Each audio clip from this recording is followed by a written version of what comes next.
I'm a fallen angel. I had to save my son and send myself to hell.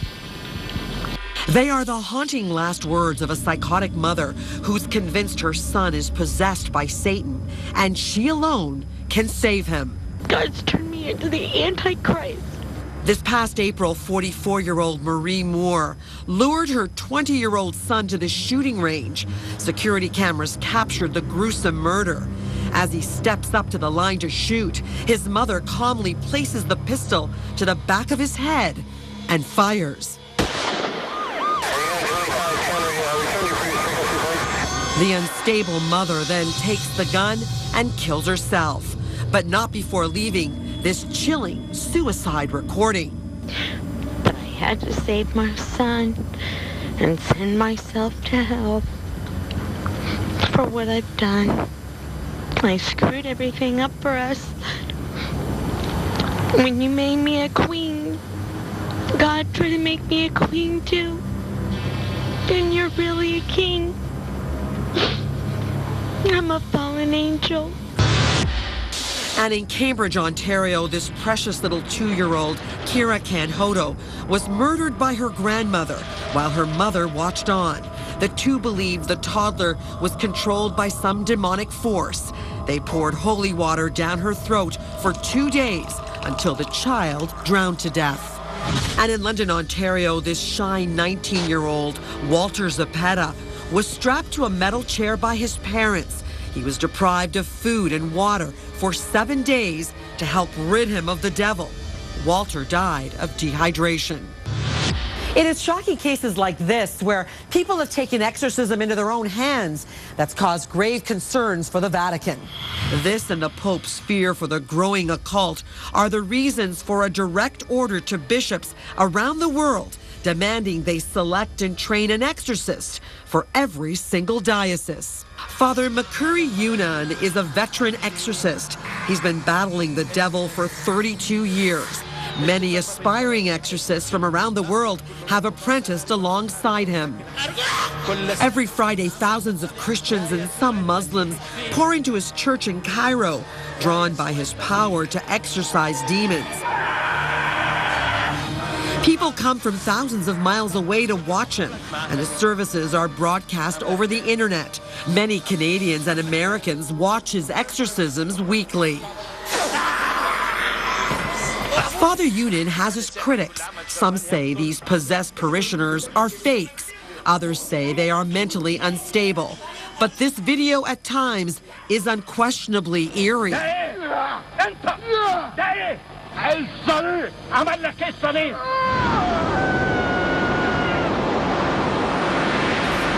did see a few cases that were quite violent, and these had, where the voice changed and you hear this gruff demonic voice.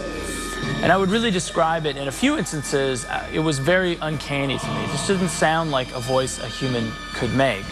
And the other thing on top of that is the amount of suffering that these individuals are going through. Matt Baglio is an author who lives in Rome. He has personally witnessed 20 exorcisms after learning about the Vatican's shortage of exorcists and the Pope's mandate to recruit a God squad to fight the devil. Matt was allowed rare access to a special course offered by the Vatican to train exorcists, hand-picked priests from around the world.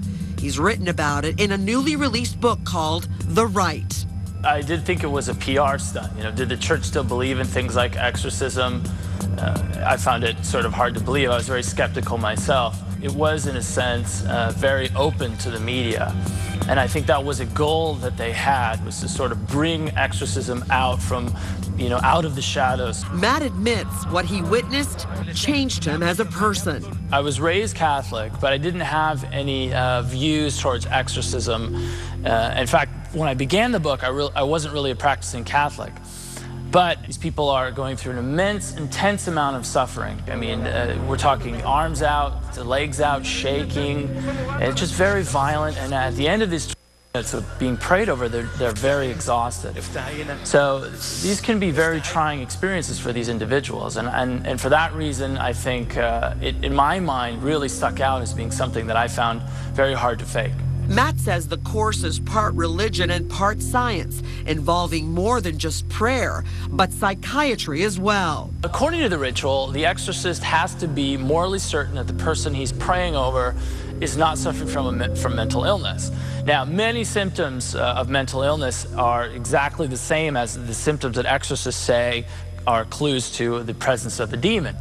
The exorcist typically will screen people through a psychiatrist. He says the Vatican hopes to prevent horrifying incidents like this from happening by having people ask the church for help rather than taking matters into their own hands. These instances where people turn the concept of exorcism into murder are definitely the cases where the church and exorcists themselves are really trying to say this is not the official approach of the church. This is completely the wrong way to go about performing an exorcism. And through the course, and really the exorcists themselves are trying to educate priests about the way to go about praying the ritual, about how it is a prayer, it's not violent.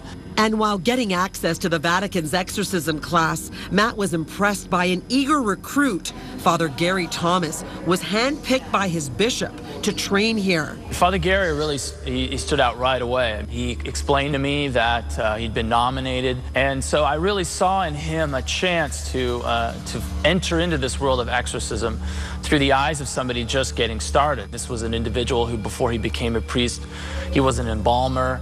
He had a lot of experiences with really with touching people and suffering and these kinds of things. He had experience in his own life when he had fallen off a cliff, nearly died, and so he really had this understanding of suffering and trying to help people. And so Matt followed Father Thomas's progress from apprentice priest to graduate exorcist. I very much believe in the personification of evil. There is a being whom the scriptures refer to as Satan or Lucifer, who is a real being. Meet the Exorcist.